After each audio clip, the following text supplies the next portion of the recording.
স্বাগত আজকের বাংলাদেশে। আপনাদের সাথে আছি আমি খালেদ মহিউদ্দিন। রাজনীতির ময়দান এখন শান্ত, তবে জাতীয় নির্বাচনের সময় যত কাছে আসছে তদারক সরকার নিয়ে সরকার ও প্রধান বিরোধী দলের মধ্যে সংঘাতের আশঙ্কা ততই বাড়ছে। সম্ভাব্য সংঘাত আবারও অনির্বাচিত তৃতীয় শক্তির ক্ষমতা আসার পথ করে দিতে পারে বলেও শঙ্কা রাজনৈতিক বিশ্লেষকদের। ১-১১ অভিজ্ঞতায় দুই প্রধান দলই অবশ্য অবৈধ তৃতীয় শক্তির বিরুদ্ধে তাদের অবস্থান পরিষ্কার করেছে। অন্যদিকে কম শক্তি রাজনৈতিক দলগুলো বর্তমান দ্বিদলীয় ধারার বাইরে ভিন্ন ধারার রাজনৈতিক শক্তি তথা তৃতীয় শক্তির উত্থানের কথা বলছেন। নতুন ধারা রাজনীতির হাল ধরতে তারা তরুণদের প্রতি আহ্বান জানাচ্ছেন। তবে নতুন প্রজন্ম ক্রমশ বিমুখ হয়ে পড়ছে রাজনীতি থেকে। এই অবস্থায় আজকের বাংলাদেশে আমরা খুঁজব কিছু প্রশ্নের উত্তর। গণতান্ত্রিক ব্যবস্থায় রাজনৈতিক সংঘাত কতটা বিপজ্জনক? সংঘাত থেকে দূরে থাকতে রাজনীতিবিদরা কি যথাযথ ভূমিকা পালন করছেন? অগণতান্ত্রিক তৃতীয় শক্তি রোধের উপায় কি? নতুন প্রজন্ম কতটা রাজনীতিবিদ?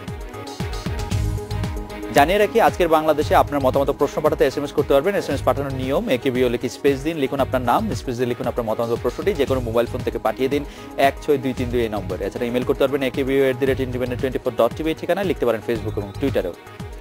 এসব বিষয় নিয়ে আলোচনা করতে আজ স্টুডিওতে আছেন বিএনপির ছাত্র বিষয়ক সম্পাদক ও সংসদ সদস্য জনাব শহীদুদ্দিন চৌধুরী এনি, আছেন সংসদ সদস্য শাহরিয়ার আলম এবং মিডিয়া ব্যক্তিত্ব ডক্টর আব্দুল নূর তুষার। স্বাগত আপনাদের।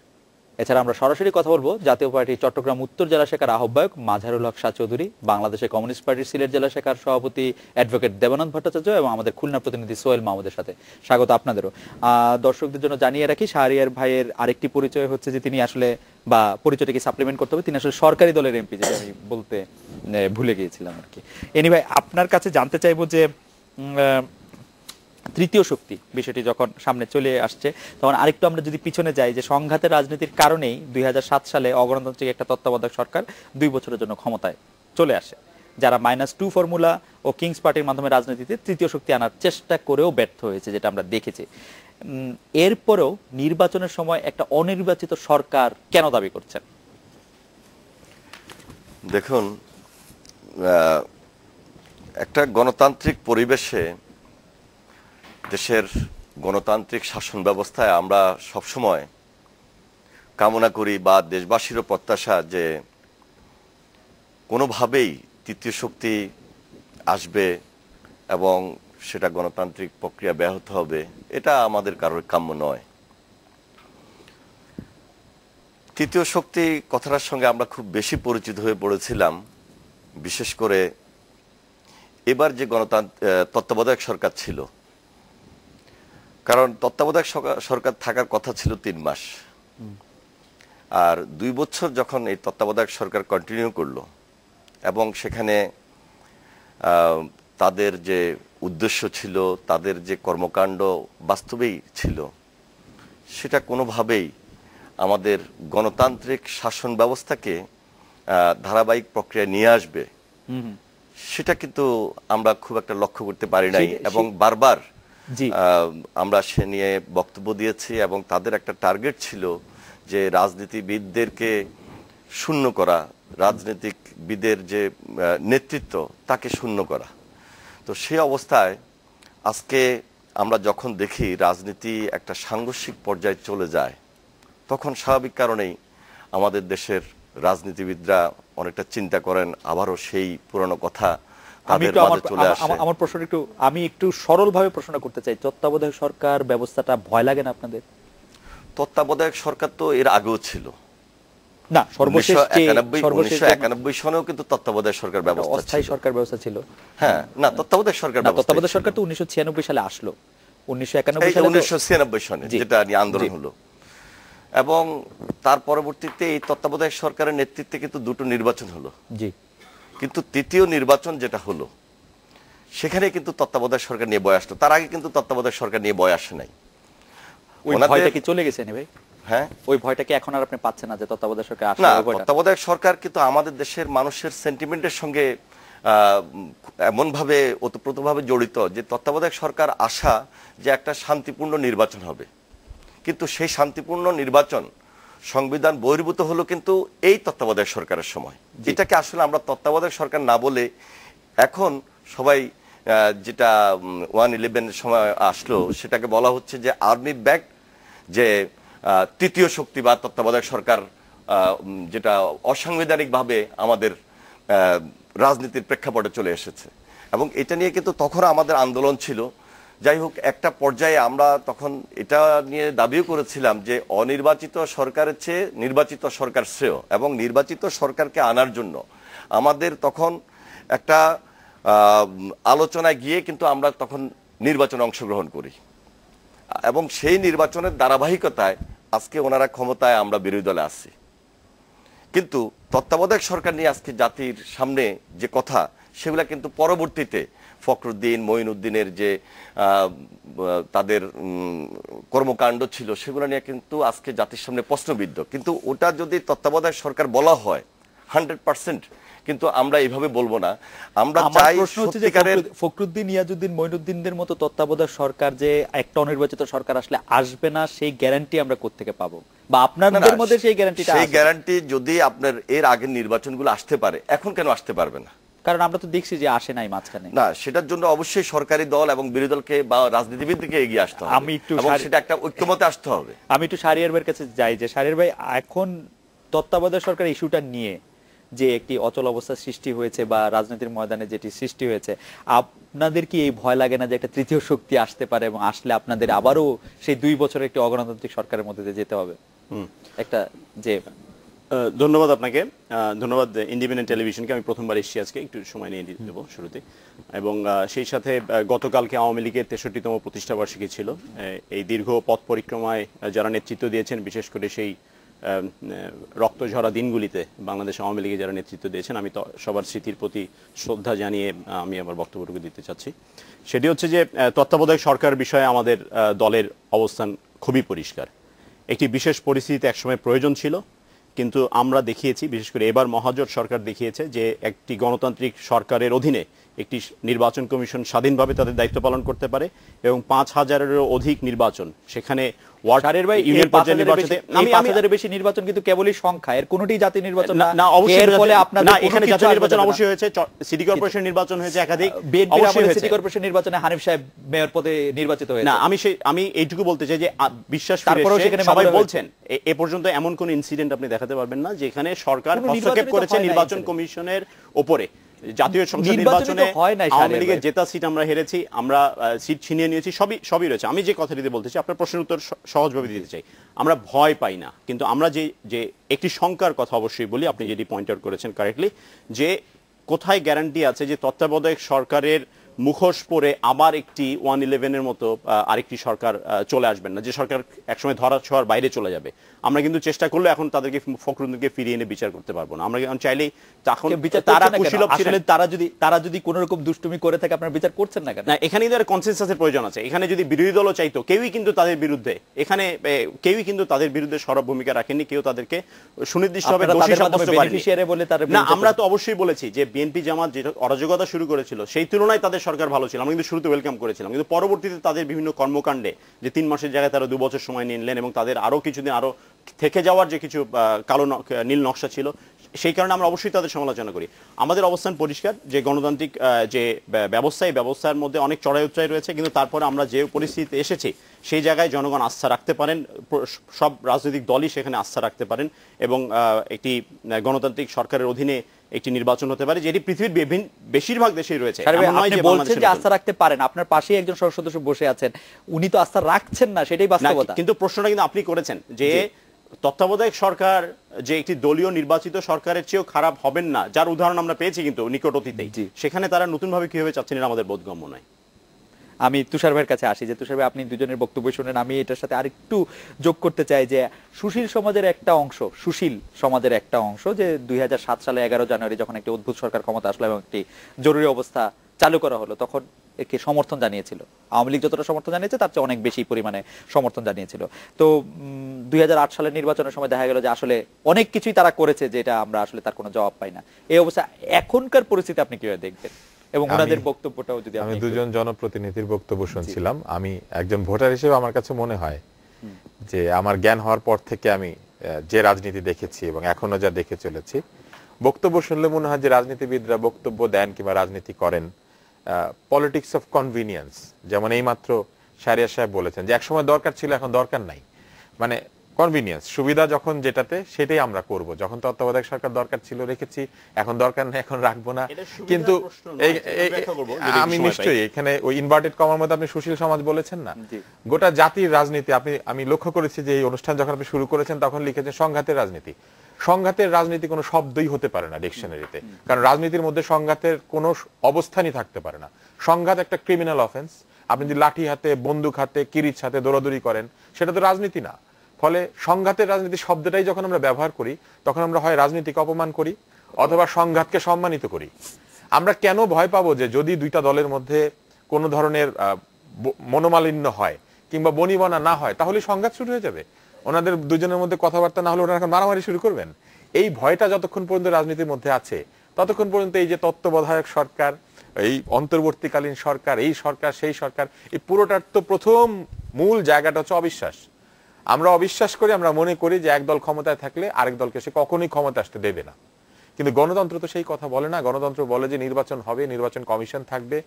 দুনিয়াতে এতগুলা দেশ, কোথাও তত্ত্বাবধায়ক সরকার নাই, বাংলাদেশে আছে। তার মানে চিন্তা করেন, আমরা একটা অবিশ্বাসের রাজনীতির জায়গা তৈরি করে রেখেছি এবং আমরা এটাকে স্থায়ী করার চেষ্টা করছি যে আমরা কেউ কাউকে কোনোদিন বিশ্বাস করব না, আমাদের একটা তত্ত্বাবধায়ক সরকার দরকার হবে যতদিন বাংলাদেশ থাকে। ব্যাপারটা তো এরকম না। ফলে ভোটারদের মনে রাখতে হবে যে এই বাংলাদেশে যে সরকারই থাকুক ভোট তো শেষ পর্যন্ত ভোটাররা দেয়। ফলে ঠিক মতো ভোটটা গুনলে কিন্তু কোনো সরকারের দরকার হয় না, ভোটটা ঠিক মতো গুনলেই হয়। এই জায়গাটাতে না এসে আমরা লক্ষ্য করছি একটা সিস্টেম, যেন একটা সিস্টেম প্রোটেক্ট করবে পলিটিক্সকে। এটা কোনোদিনই হতে পারে না। সত্যিকারের রাজনীতি নিজেই নিজেকে প্রোটেক্ট করে। ফলে আজকে যখন আপনি এখানে তৃতীয় শক্তি লিখছেন, এই তৃতীয় শক্তি শব্দটাই তো একটা ভেগ শব্দ। এই তৃতীয় শক্তি কে? সে কি কোনো রাজনৈতিক শক্তি? সে কি অরাজনৈতিক শক্তি? সে কি সামরিক শক্তি? সে কি আপনি যে ইনভার্টেড কমার মধ্যে বলেছেন যে সুশীল সমাজ, তৃতীয় শক্তি কি সুশীল সমাজ? তৃতীয় শক্তি কি 111?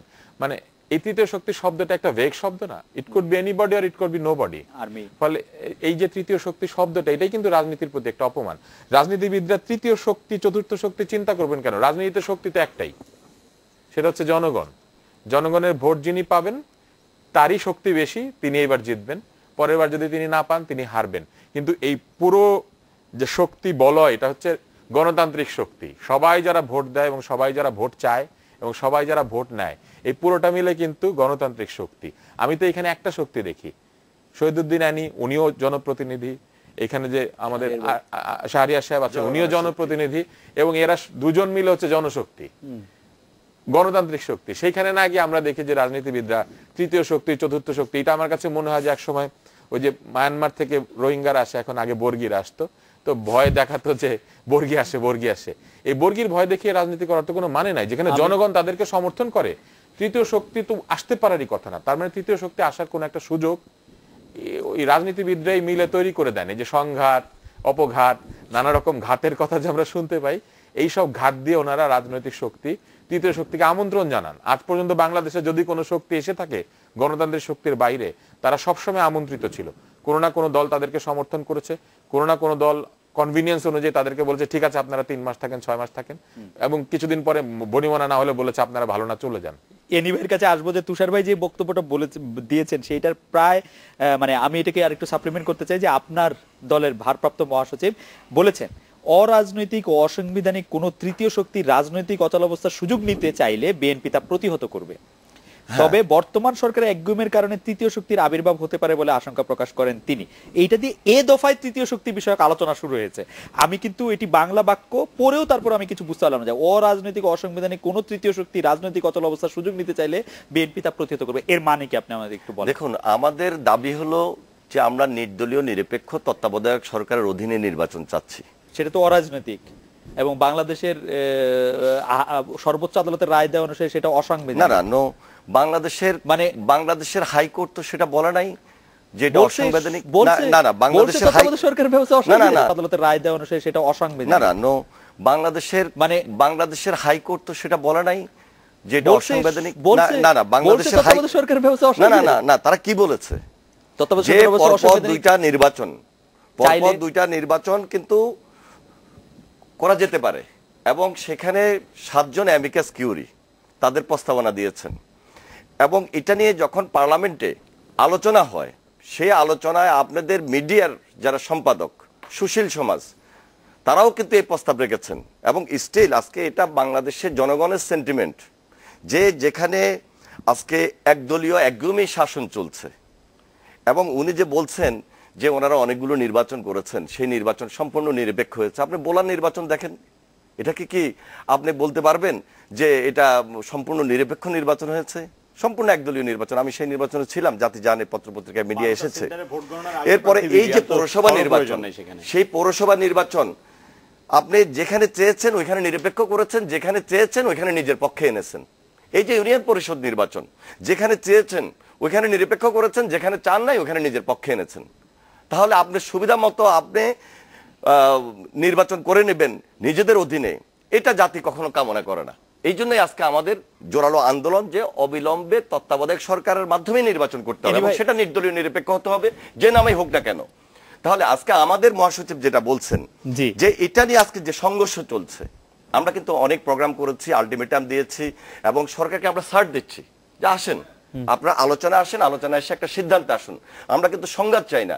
আমাদের নেত্রী 12 মার্চ প্রোগ্রাম করেছেন, 11 জুন প্রোগ্রাম করেছেন, সেখান থেকে কিন্তু একদম স্বচ্ছ ভাষায় উনি জনগণের সামনে স্বস্তির নিঃশ্বাস ফেলে কোনো ওই ধরনের কোনো কর্মসূচিতে যান নাই, স্বস্তির কর্মসূচি নিয়ে এসেছেন, এবং সেখানে বলেছেন যে আমরা বারবার সময় দিচ্ছি। এবং সরকার পক্ষে যারা আপনারা আছেন যে আপনাদের সুবিধের উদয় হোক, আপনারা এই দাবি মেনে নেন দেশের স্বার্থে। আপনারা যদি এই দাবি মেনে না নেন, তাহলে আজকে রাজনীতি চলে যাচ্ছে সাংঘর্ষিক। ওই সাংঘর্ষিকতার সুযোগে আজকে অরাজনৈতিক, এটাকে তৃতীয় শক্তি বলেন, যে নামে বলেন, এই ধরনের অনেক সময় আসার সুযোগ পেয়েছে। যেমন কিন্তু এনি ভাই আপনার কথা একটু শুনবো, আমি একটু শাহরিয়ার ভাইকে একটু কথা বলার না জানাই পাচ্ছি না, কিন্তু আমার ব্যক্তিগত মন্তব্য হচ্ছে এরকম, অরাজনৈতিক অসাংবিধানিক কোন তৃতীয় শক্তি ইজিক্যাল টু হচ্ছে তত্ত্বাবধায়ক সরকার, এরকম মনে করার কারণ আছে কিনা? না, এটা কিন্তু ওনারা এই তত্ত্বাবধায়ক সরকার নয়, 1996 সনে কিন্তু ওনারা চেয়েছিলেন। জি, আপনি জানেন যে জেনারেল নাসিম সে সময় বেগম খালেদা জিয়াকে হাউস অ্যারেস্ট করার জন্য যে উদ্যোগ নিয়েছিল, তখনও কিন্তু ওই সুযোগ নিয়েছিলেন, কিন্তু তখন কিন্তু বঞ্চিত হয়েছেন, পারেন নাই। সেটা কিন্তু এবার করিয়েছেন, অনেক ষড়যন্ত্র হয়েছে। আচ্ছা, আমরা এই প্রসঙ্গে একটু পরে আসি। শাহরিয়ার ভাই, তুষার ভাইও কিন্তু একটি প্রসঙ্গ তুললেন যে সুবিধা, আপনার যখন সুবিধা হচ্ছে আপনি বলছেন আপনার তত্ত্বাবধায়ক সরকার লাগবে না, যখন আপনার দরকার ছিল তখন আপনি বলছেন। এবং এনি ভাইও কিন্তু নির্বাচনগুলি যেগুলি আপনি খুব গর্ব নিয়ে বলছেন, সেখানে আপনি বলেছেন ভোলা নির্বাচন নিয়ে প্রশ্ন তুলেছেন, 5000 ইউনিয়ন পরিষদ নির্বাচন নিয়েও উনি প্রশ্ন তুলেছেন। এই বিষয়ে আপনার মন্তব্য শুনবো। পলিটিক্স অফ কনভেনিয়েন্সে বাংলাদেশ আওয়ামী লীগ বিশ্বাস করে না।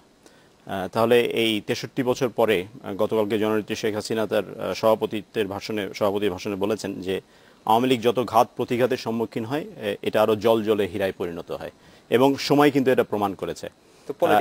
আমি যে কথাটি একটু বলতে চাই সেটি হচ্ছে যে 2001 থেকে 2006 সালের যে সরকার ছিল, তখন তত্ত্বাবধায়ক সরকারের নির্বাচনের যখন সময় ঘনিয়ে আসলো, আমরা তখন দেখলাম যে বিচারপতির বয়স বাড়িয়ে দেওয়া হলো 2 বছর হঠাৎ করে। কেন বাড়িয়ে দেওয়া হলো? যে বিচারপতি পরবর্তীতে রিটায়ার্ড হয়ে প্রধান উপদেষ্টা হবেন, তাকে বিএনপি এবং জামাত চাইলো তার অধীনে যেন সরকার প্রতিষ্ঠিত হয়। আমরা কিন্তু রাজনৈতিক আন্দোলনের মধ্যে দিয়ে সেটা প্রতিহত করেছি, বাংলার জনগণ সেটা প্রতিহত করেছে। আমরা তখন চাইছি স্বচ্ছ ব্যালট বাক্স, ভোটার আইডি, পাসপোর্ট। নির্বাচন সম্পর্কে আমি বলছি অবশ্যই বলবো। তো এগুলি কিন্তু কনভিনিয়েন্স, মানে আওয়ামী লীগের কনভিনিয়েন্সের জন্য না, জনগণের জন্য। যেন উনি একটা কথা বলেছেন যেটা আমি অ্যাপ্রিশিয়েট করি, যে ভোটারদেরকে ভোট দিতে দেওয়ার ব্যবস্থা করে দিতে হবে। সঠিক ভোটারটি যেন ভোট দিতে পারে, আইডি কার্ড কম্পেয়ার করতে হবে, ভোট যে ব্যালট বাক্সে পড়লো এটা দেখা যেতে হবে, এবং ভোটারদেরকে নির্বিঘ্নে ভোট কেন্দ্রে আসতে দিতে হবে। এই 3টে জিনিস কিন্তু বাংলাদেশ আওয়ামী লীগ আন্দোলন করে আদায় করে নিয়েছে, এবং বিশ্ব নেতৃবৃন্দ এতে সমর্থন দিয়েছে, যার পরিপ্রেক্ষিতে ইউরোপিয়ান ইউনিয়ন কিন্তু পয়সা দিয়েছিল স্বচ্ছ ব্যালট বাক্স ভোটার আইডি তৈরি করার জন্য। 5000 ইউনিয়ন পরিষদের নির্বাচনে আমরা একটা মিডিয়ার সামনে কথা বলছি, পত্রপত্রিকা আছে, গত 1.5 বছর আগে যে নির্বাচনগুলি শেষ হয়ে গেল, সেই সময় 6 মাস ব্যাপ্তি পত্রপত্রিকা ঘাটলেই বোঝা যাবে, এবং সেই সাথে অতীতে যে কোনো নির্বাচনে কম্পেয়ার করলে দেখা যাবে খুব বেশি হলে 2টো জায়গায় 5টি জায়গায় কিছু হয়তো স্থানীয় পর্যায়ে সহিংসতা হয়েছে, কিন্তু সেখানে দলীয়ভাবে বাংলাদেশ আওয়ামী লীগ বা মহাজোট কোনোভাবে মদত দেয়নি। ভোলার নির্বাচনের ক্ষেত্রে বলতে চাই যে মেজর অবসরপ্রাপ্ত হাফিজ সাহেব, উনি কিন্তু বিএনপিতে একজন সংস্কারবাদী হিসেবে পরিচিত, এবং ওনাকে নমিনেশন দেওয়া হয়েছিল বিকজ উনি ওখানে একজন রিজনেবলি পপুলার একজন ক্যান্ডিডেট। কিন্তু রাজনীতির মধ্যে কিন্তু পলিটিক্স আছে, এক্সপ্রেশনটা সবারই দর্শকরা আশা করি বুঝবেন। এই রাজনীতির মধ্যে পলিটিক্সে বিএনপি তাকে স্কেপগোট বানিয়েছে সেখানে, যে আমাদের হাতে একটা ইস্যু দরকার, ভোলার নির্বাচনকে আমরা ব্যর্থ দিকে আন্দোলন করতে চাই। কিন্তু সত্যিকার অর্থেই আমরা যখন ভোট কাউন্ট হলো, এমন কোনো এভিডেন্স কিন্তু আসেনি, এবং তখন এমন নয় যে বাংলাদেশের 300টি আসনে নির্বাচন হয়েছে, শুধুমাত্র ভোলায় যেদিন নির্বাচন সেদিন বাংলাদেশের সকল টেলিভিশন ক্রু, ক্যামেরা, আন্তর্জাতিক যত নির্বাচন তত্ত্বাবধান করেন, যারা মনিটরিং করেন, তারা সকলে উপস্থিত ছিলেন।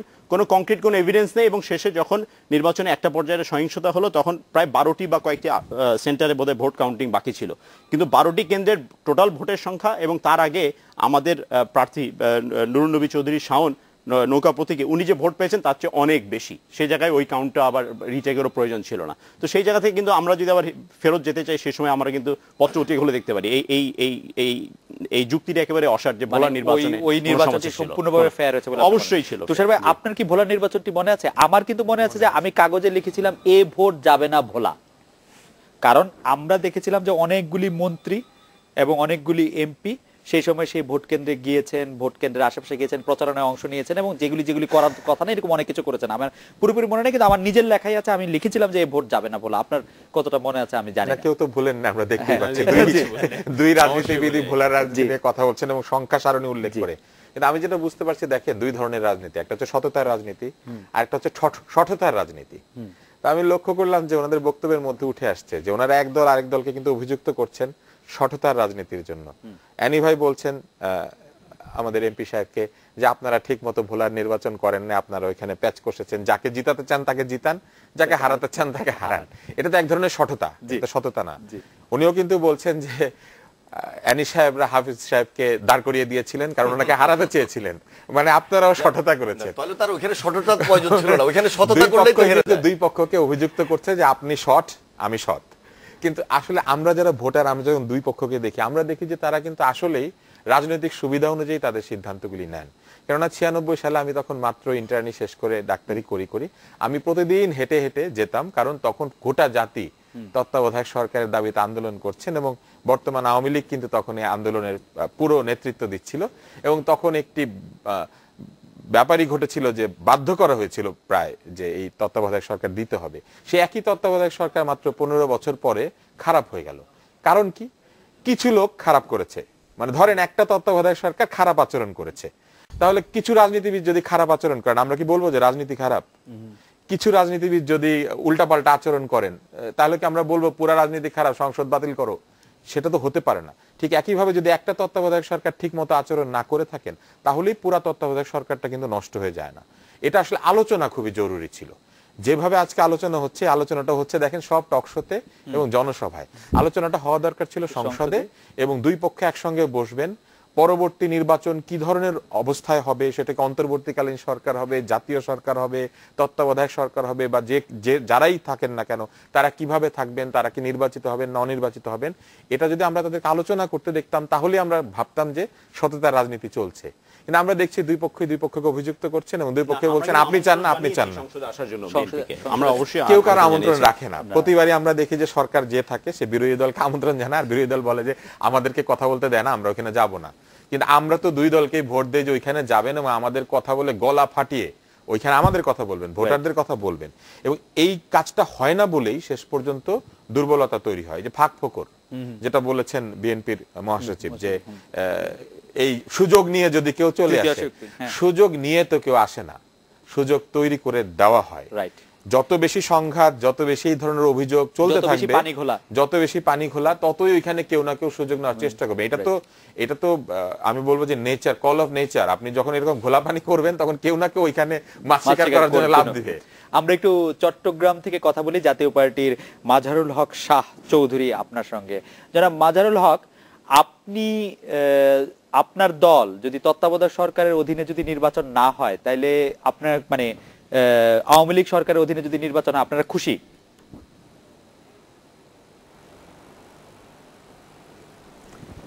সেটা আমি ইন্ডিপেন্ডেন্ট টিভিকে আন্তরিক ধন্যবাদ জানাচ্ছি অনুষ্ঠানের জন্য।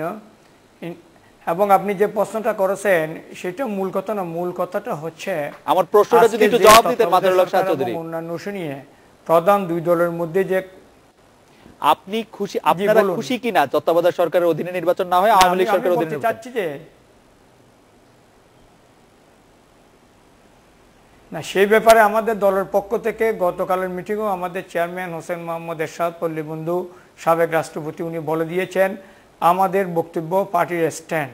আমরা যে কোনো নির্বাচনে অংশগ্রহণ করার জন্য দলীয়ভাবে আমরা প্রস্তুত এবং সেই প্রস্তুতিতে আগাচ্ছি। জাতীয় পার্টি একটি নির্বাচনমুখী দল, আমরা যে কোনো নির্বাচনে আমরা অংশগ্রহণ করব। আর যে দ্বন্দ্বটা চলতেছে, যে কথাবার্তার যে আজকে এই দুই দলের মধ্যে যে রেষারেষি এবং যে ধরনের বক্তব্যগুলো আসতেছে, জাতি কিন্তু এটা কামনা করে না। আমরা চাই জাতীয় ঐক্যমতের ভিত্তিতে একটি সুন্দর নির্বাচন জাতিকে কিভাবে উপহার দেওয়া যায় সেইটার পথ বের করা সকল রাজনীতিবিদ এবং সকল রাজনৈতিক দলের আজকে দায়িত্ব। জনাব চৌধুরী, আপনাদের দলের প্রধান তো বলেই দিয়েছেন যে যে কোনো নির্বাচনে অংশগ্রহণ করবেন। আপনি ঐক্যমত্যের মাধ্যমে একটি সবাই নির্বাচনে আসুক, সেটা চান কেন?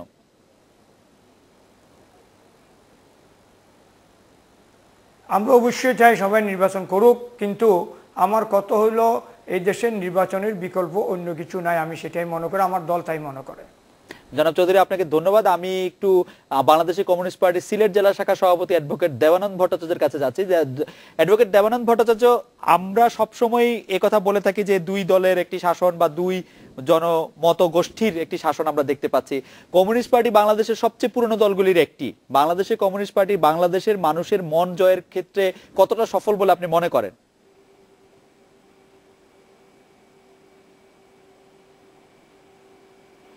ধন্যবাদ আপনাকে। বাংলাদেশের কমিউনিস্ট পার্টি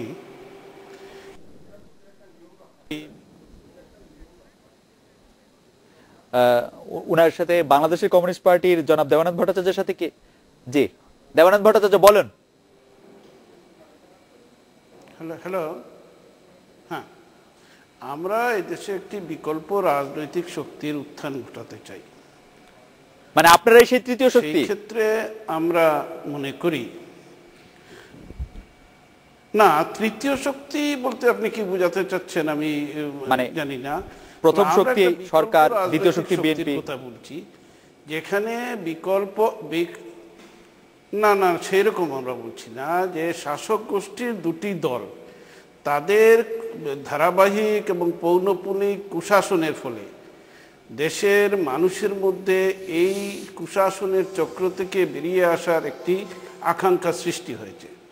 সেই আকাঙ্ক্ষাকে ব্যবহার করে নানা রকমের ধান্দাবাজ মতলববাজ শাসক শ্রেণীর নানা রকম। দেবানন্দ ভট্টাচার্য, জনগণের আকাঙ্ক্ষা আপনি কিভাবে নিশ্চিত হয়ে বলছেন? আমরা সেটা বলি যে দেবানন্দ ভট্টাচার্য, আপনি জনগণের আকাঙ্ক্ষা কিভাবে এত নিশ্চিত হয়ে বলছেন? এটা আমরা মনে করি যে না, এটা তো আমরা মনে করি যে জনগণ এটা চায়। তার প্রমাণ হচ্ছে নানাভাবে আজকে দেখেন এই যে বিকল্প শক্তি বা তৃতীয় শক্তির উত্থানের নানা চেষ্টা আজকে পরিলক্ষিত হচ্ছে। এটা কেন হচ্ছে? এই কারণে যে জনগণ মনে করে এই দুই দলের কুশাসন থেকে জাতিকে মুক্ত করা প্রয়োজন। জনাব দেবানন্দ ভট্টাচার্য, আপনাকে ধন্যবাদ। আমি এই বিষয়টা নিয়ে একটু তুষার ভাইকে একটু নোট নিতে বলবো যে জনগণ যে মনে করছে উনি বলছেন, সেই বিষয়টার আমি আসলে একটু আপনার কাছে একটু বিস্তারিত শুনতে চাইবো। তার আগে আমরা একটু আমাদের খুলনা প্রতিনিধি সোহেল মাহমুদকে একটু শুনে নিই। জনাব সোহেল মাহমুদ, আপনি আমাদেরকে এতক্ষণ শুনছিলেন খুলনা অঞ্চলের মানুষ এই তদারক সরকার বা তৃতীয় শক্তির উত্থান বা আওয়ামী লীগের আমলে নির্বাচন, এই সমস্ত বিষয়টা খুলনার মানুষ কি ভাবছে? হ্যাঁ, ধন্যবাদ খালেদ। আমি খুলনার বেশ কিছু মানুষের সঙ্গে কথা বলেছিলাম এবং তাদের কাছ থেকে আমরা যে মতটা পেয়েছি সেটা হলো যে ১/১১ থেকে বাংলাদেশের দুটি বড় দল যে শিক্ষা পেয়েছে তাতে আসলে ভবিষ্যতে বাংলাদেশে আর তৃতীয় শক্তি তেমন কোনো আবির্ভাবের সুযোগ থাকবে না বলে তারা মনে করছেন এবং এখানে দুই দলের মধ্যে যে দূরত্ব রয়েছে এটা কিন্তু ক্রমশ কমে আসছে এবং এখানকার সাধারণ মানুষরা মনে করছে যে সরকার এখনো যে শক্ত অবস্থানে আছে তার থেকে কিছুটা নম্র হয়েছে এবং ইলেকশনের আগে এবং তাদের মধ্যে একটা সমঝোতা অবশ্যই হবে এবং তারা কখনোই চাইবে না যে বাংলাদেশের ভবিষ্যতে আবার নতুন করে কোনো তৃতীয় শক্তির আবির্ভাব ঘটবে। তবে সরকার, তত্ত্বাবধায়ক সরকার মেনে না নিলেও ঠিক এই ধরনের একটা বিকল্প সরকারের হাতেই আসলে নির্দলীয় সরকারের হাতে নির্বাচন করবে, এরকমটাই এখানকার সাধারণ মানুষ মনে করছেন। মূলত মূল যে বিষয়টা সেটা হলো যে সরকারি দলের সঙ্গে বিরোধী দলের যে দূরত্ব সৃষ্টি হয়েছে এই দূরত্বটা কমিয়ে আনাটাই তারা চাচ্ছেন এখানকার সাধারণ মানুষ। সোহেল মাহমুদ, আপনাকে ধন্যবাদ। আমরা একটু বিরতি নিচ্ছি, বিরতির পর ফিরে এসে তুষার ভাইয়ের কাছে শুনবো যে জনগণের যে চাওয়ার কথা আমরা বাংলাদেশের কমিউনিস্ট পার্টির সিলেট নেতার কাছ থেকে শুনলাম, সেটি মানে আরেকটু বিস্তারিত ব্যাখ্যা। এনিভাইয়ের ফিরে এসে তুষার ভাইয়ের কাছে শুনবো যে জনগণের যে চাওয়ার কথা আমরা বাংলাদেশের কমিউনিস্ট পার্টির সিলেট নেতার কাছ থেকে শুনলাম, সেটি মানে আরেকটু বিস্তারিত ব্যাখ্যা। এনিভাইয়ের কাছে আমরা একটু জানতে চাইবো যে আপনি যে বললেন যে একটি নির্দলীয় নিরপেক্ষ সরকারের নামে একটি অদ্ভুত সরকার আমাদের উপর 2 বছর চেপে আসছিল, ইয়াজউদ্দিন সাহেবের নেতৃত্বে আমরা একটি তত্ত্বাবধায়ক সরকার দেখেছিলাম, আপনাদের ওই তত্ত্বাবধায়ক সরকারকে আপনারা কিভাবে ব্যাখ্যা করবেন? শাহরিয়ার ভাইয়ের কাছ থেকে আমরা শুনবো যে আপনারা ক্ষমতায় আছেন বলে আপনারা ক্ষমতা কুক্ষিগত করে নির্বাচন করতে চাচ্ছেন, এরকম অভিযোগ আমাদের দর্শকরা অনেকে করছেন। তো এই 3টি বিষয় আমরা শুনবো। আমরা একটা বিরতি নিচ্ছি, বিরতি থেকে ফিরে এসে। 5 স্টার হোটেলে তো এর চেয়ে কম বিল আসতো দোস্ত। কাছের মানুষকে যদি খরচ বেশি করতে হয়, তার চেয়ে এয়ারটেল প্রিপেইডের সবাই প্যাকেজই ভালো। সমস্ত এয়ারটেল আর পছন্দের একটি অপারেটরের সবাইকে এফএনএফ বানিয়ে কথা বলো 65 পয়সা কল রেটে, দিনরাত 24 ঘন্টা। তাড়াতাড়ি করো, এরপর কাপড় কাচতে হবে।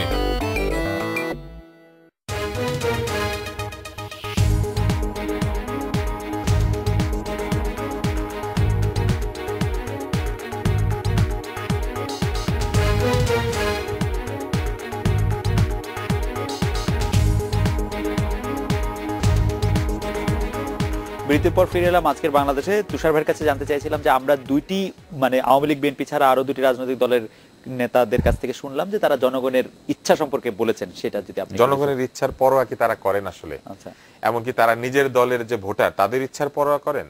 নিজেদের একটা প্রতীক আছে নির্বাচন কমিশনের কাছে, তারা সেটি খুব জোর জবরদস্তি করেই হোক বা নিজেদের যোগ্যতা প্রমাণ করেই হোক নিয়েছেন, কিন্তু ভোটে তো দাঁড়ান অন্যের প্রতীক নিয়ে। বিশেষ করে আমি কমিউনিস্টদেরকে বলবো, তারা যেভাবে বিভক্ত বাংলাদেশে, তাদের বিকল্প শক্তি হওয়ার আশু কোনো সম্ভাবনা কমিউনিস্টদের নাই। আগে তাদের নিজেদের একত্রিত হতে হবে, তারপরে তাদের দাবি আদায় করার জন্য যে বার্গেনিং সেটি করতে হবে। আপনি লক্ষ্য করলে দেখবেন যে এখন কমিউনিস্ট আন্দোলনের অধিকাংশ নেতা নেত্রীর জায়গা হচ্ছে টেলিভিশনে, তারা টক শোতে বেশি কথা বলেন।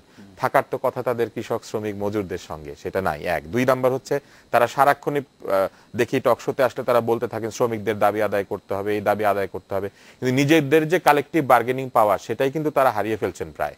তারা বিভিন্ন দলের আশ্রয় আছেন এবং জনগণের কথা বললেই ওনারা বলেন যে জনগণের ইচ্ছা অনুযায়ী। জনগণের ইচ্ছা প্রকাশিত হয় ভোটে, জনগণ কিন্তু প্রতিদিন ইচ্ছা প্রকাশ করে না।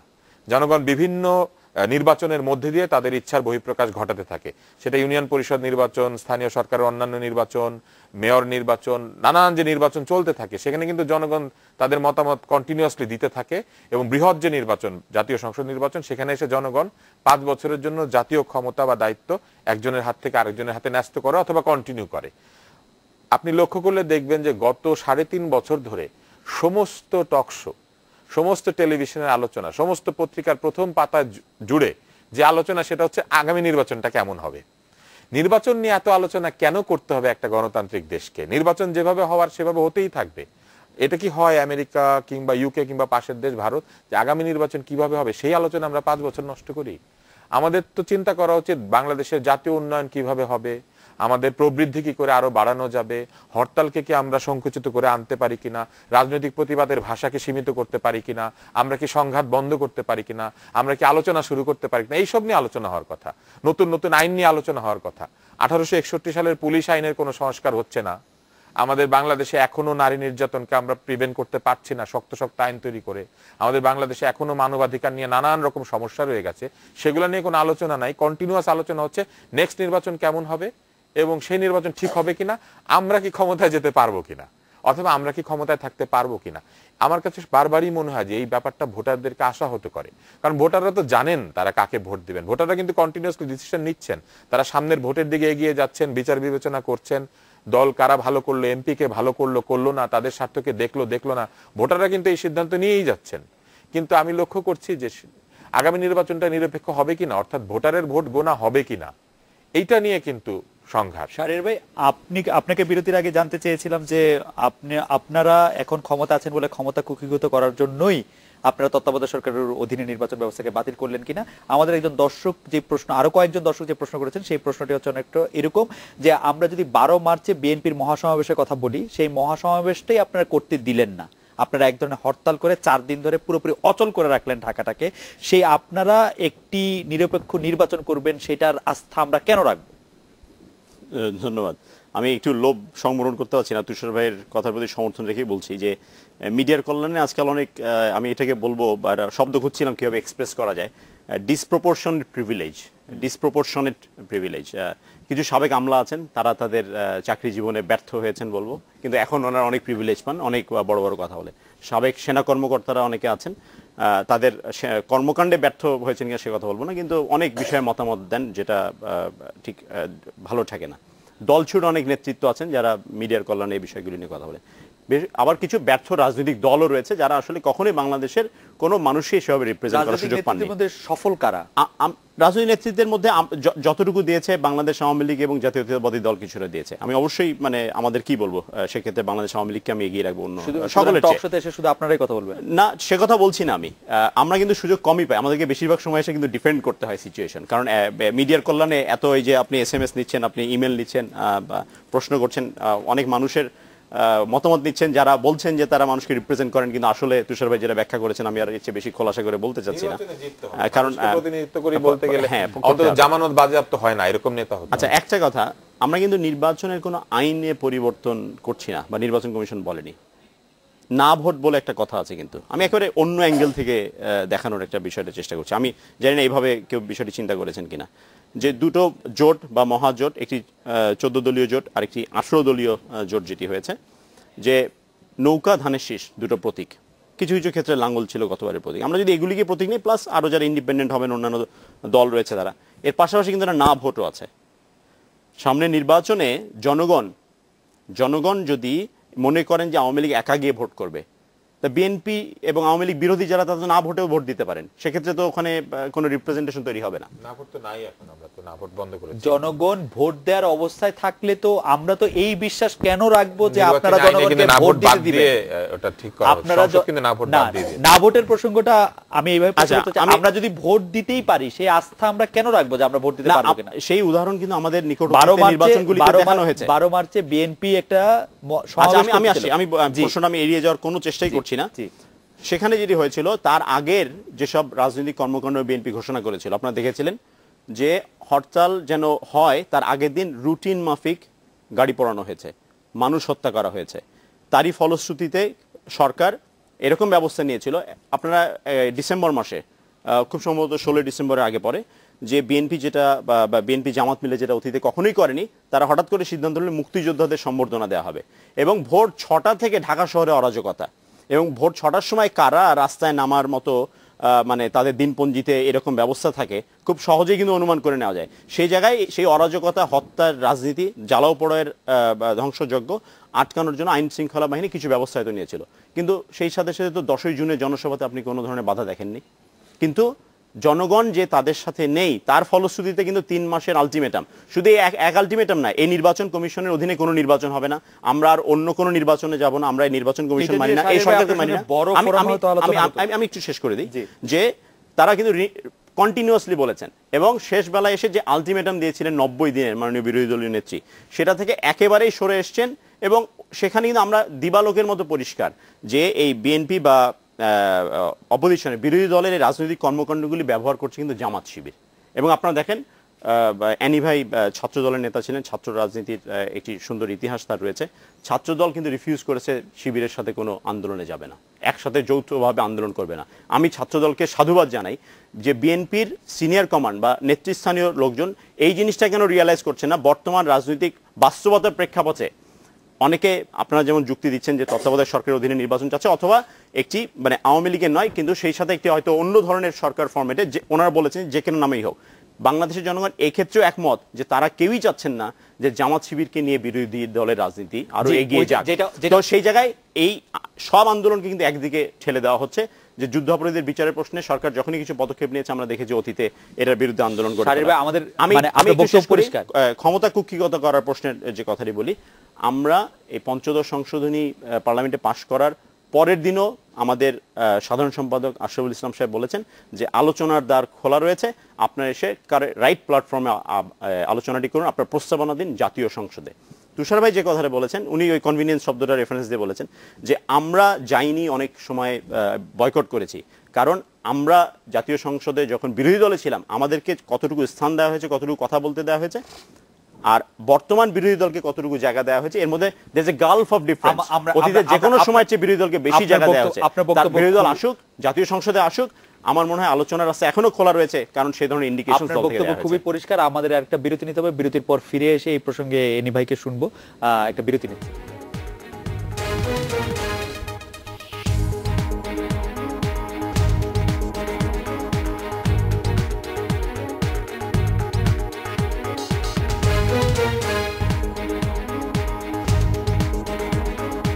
স্টক টাইম, জ্বলে উঠুন আপন শক্তিতে। রবি।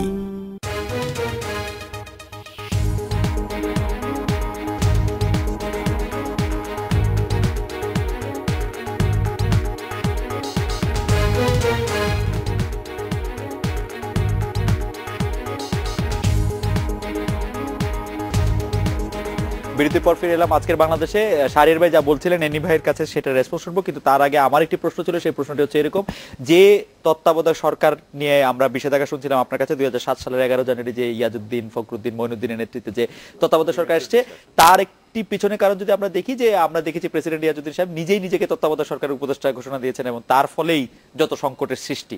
দেখুন 96-এ যখন ওনাদের আন্দোলন ছিল আওয়ামী লীগ এবং জামাতের, যে তত্ত্বাবধায়ক সরকার অধীনে নির্বাচন চাই, আমরা কিন্তু তখন বিরোধী যে আন্দোলন তার প্রতি সম্মান দেখিয়েছিলাম। পার্লামেন্টে আমাদের সরকার ছিল। এনিওয়ে সম্মান দেখানো কারে বলে? আপনারা আন্দোলন করে 15 ফেব্রুয়ারির ইলেকশন থেকে আপনাদের সরাইতে হলো। না, হ্যাঁ ঠিক আছে, এবং সেটা 15 ফেব্রুয়ারি নির্বাচনটা হলো কিন্তু সংবিধানের গতিধারা রক্ষা করার জন্য, ধারাবাহিকতা রক্ষা করার জন্য, এবং এটা কিন্তু ব্যাক স্ক্রিনে কিন্তু একটা আন্ডারস্ট্যান্ডিং ছিল, এবং পরবর্তীতে এই তত্ত্বাবধায়ক সরকারের বৈধতা দেওয়া হলো। এটা কিন্তু সরকারের একটা মানে সরকার, আমাদের সরকারকে তখন সাধুবাদ জানিয়েছে দেশবাসী, আমরা তাদের প্রতি সম্মান দেখিয়েছি। ঠিক একইভাবে আমরা তারা যখন আন্দোলন করলো, এই যে আমাদের লাস্ট যে তত্ত্বাবধায়ক সরকার হলো ইয়াজউদ্দিনের কথা আপনি যেটা বলছেন, 22শে জানুয়ারির নির্বাচন কিন্তু আমরা পরবর্তীতে করি নাই, এবং তাদের আন্দোলনমুখী কিন্তু করি নাই, এটাও কিন্তু সম্মান দেখানো। পরবর্তীতে আমি একটু কারেকশন দিব এনি ভাই, 22শে জানুয়ারি ইলেকশন আপনারা করতে পারেন নাই। ওকে ফাইন, এটাকে আমি রেসপেক্ট হিসেবে নিচ্ছি তাদের প্রতি, যে আন্দোলনের প্রেক্ষাপটে আমরা তাদেরকে কোনো ক্ল্যাশে যাইনি, আমরা সংঘর্ষে যাইনি, সংঘর্ষ এড়িয়ে আমরা চলে আসলাম যে একটা তত্ত্বাবধায়ক সরকারের সংবিধান রক্ষা করে সেখানে নির্বাচন হবে। সেই সংবিধান কিন্তু রক্ষা করা হয়নি, এবং সেটা কিন্তু পরবর্তীতে 2 বছর চলে গেল, এবং এই 2 বছরে যেটা ইয়াজউদ্দিন ব্যর্থ হলো, তার পরবর্তীতে যে সরকার আসলো ফখরুদ্দিন, মঈনুদ্দিন, এবং এটা কিন্তু একটা ষড়যন্ত্র হয়ে কিন্তু ফখরুদ্দিন, মঈনুদ্দিন আসছে, এমনিতে আসে নাই, এবং 2 বছর এটাকে কন্টিনিউ করা সেটাও একটা ষড়যন্ত্র অংশবিশেষ।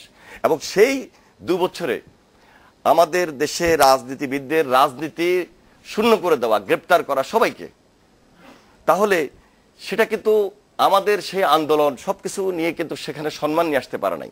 তাহলে আজকে এই পরপর 2টা নির্বাচন থেকে আমরা যদি উপলব্ধি করতে পারি যে এখন আবার ওনারা আমাদের দাবিগুলো মেনে নিচ্ছেন না, সম্মান দেখাচ্ছেন না, এটা কিন্তু শুধু আমাদের দাবি নয়, আজকে এটা সারা বাংলাদেশের জনগণের সেন্টিমেন্ট, সকল রাজনীতিবিদদের, রাজনৈতিক দলের আজকে সেন্টিমেন্ট, সাধারণ মানুষের সেন্টিমেন্ট, আপনাদের সেন্টিমেন্ট, সুশীল সমাজের সেন্টিমেন্ট, যে তত্ত্বাবধায়ক সরকারের অধীনে নিরপেক্ষ নির্দলীয় সরকারের অধীনে নির্বাচন হোক, সেই সেন্টিমেন্টের প্রতি কিন্তু আপনারা সম্মান দেখাচ্ছেন না, এবং এমন একটা পর্যায়ে আপনারা চলে যাচ্ছেন যেটা সাংঘর্ষিক।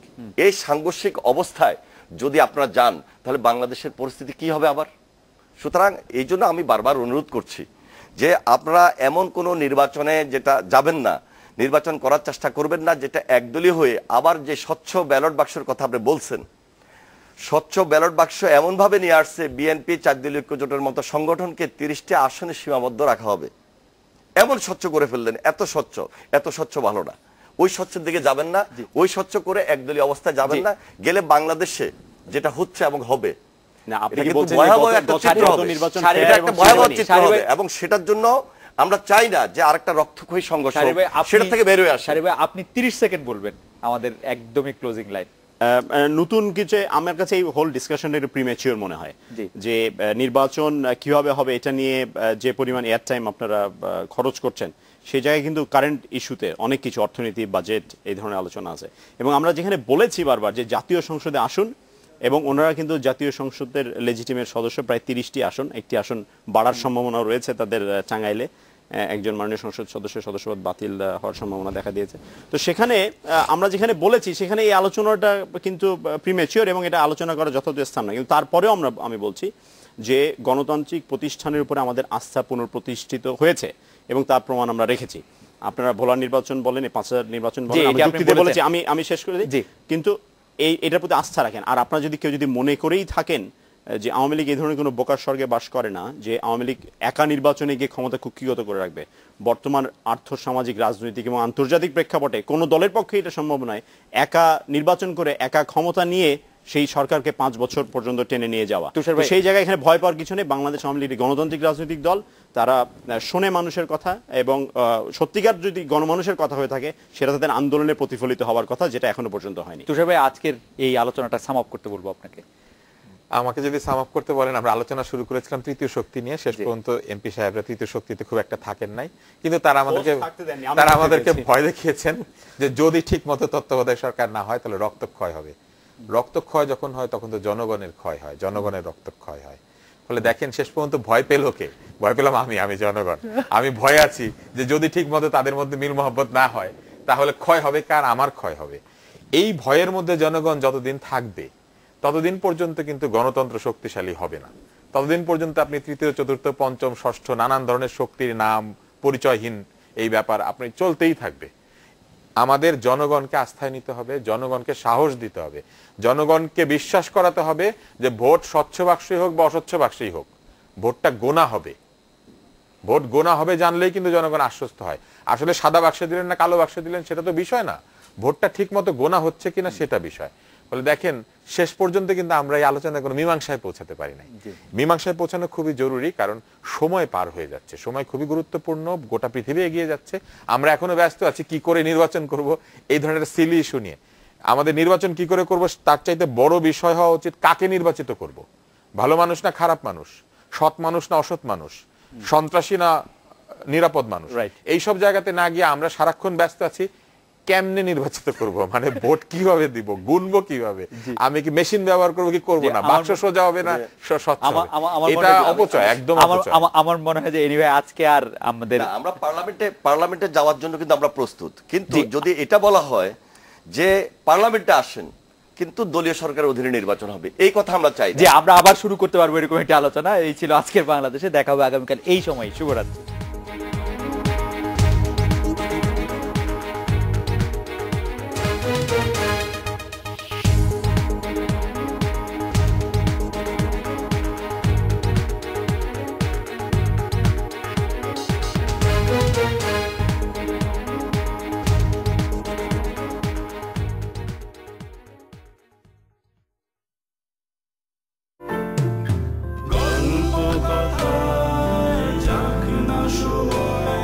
শাকিল কোথায়? কে আজকেও পুরনো সেই আনন্দ ফিরে পেতে সবাইকে ফিরিয়ে আনুন রবিনেট